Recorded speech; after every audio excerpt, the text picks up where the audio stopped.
ಗ್ರಾಮ ಸ್ವರಾಜ್ ನ್ಯೂಸ್ಗೆ ಸ್ವಾಗತ. Hubballi Nagaraja engineer society.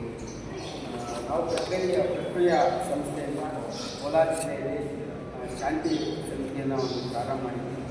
ಈ ಶಾಂತಿ ಸಮಿತಿ ಮೂಲಕ ಕೋಲಾರ ಜಿಲ್ಲೆ ಜಾತಿ ತಾರತಮ್ಯ ಧರ್ಮ ತಾರತಮ್ಯಗಳನ್ನು ಅದನ್ನು ಹೋಗಲಾಡಿಸೋದ್ರ ಮೂಲಕ ಕೋಲಾರ ಜಿಲ್ಲೆಯಲ್ಲಿ ಪೀಸನ್ನು ತರಬೇಕು, ಶಾಂತಿಯನ್ನು ತರಬೇಕು ನಿಟ್ಟಿನಲ್ಲಿ ಈ ಒಂದು ಸಮಿತಿಯನ್ನು ಮಾಡಿದ್ವಿ. ಈ ಸಮಿತಿ ಇವತ್ತು ಕರೆದಿರೋ ಉದ್ದೇಶ ಏನಂದರೆ, ಏನು ಒಂದು ವರ್ಷದಲ್ಲಿ ನಾವು ಶಾಂತಿ ಕಮಿಟಿಯಿಂದ ಏನೇನು ಕೆಲಸ ಆಗಿದೆ, ಜೊತೆಯಲ್ಲಿ ಏನು ಆಗಬೇಕು ಅನ್ನತಕ್ಕಂಥ ನಿಟ್ಟಿನಲ್ಲಿ ಇವತ್ತೊಂದು ಸಭೆಯನ್ನು ಕರೆದಿದ್ವಿ.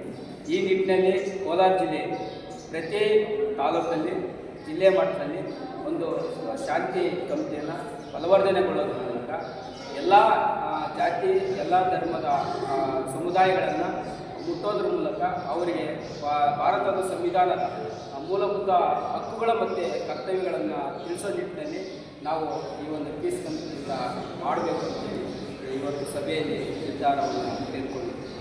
ಇದಕ್ಕೆ ನಮ್ಮ ಸೈಯದ್ ಸಾಹೇಬರು ಮತ್ತು ಸೈಯದ್ ಅಮಾನುಲ್ಲಾ ಮತ್ತು ಕಲೀಲ್ ಸಾಹೇಬರು ನಮಗೆ ಈ ಒಂದು ಅವಕಾಶವನ್ನು ನೀಡಿದ್ದಾರೆ.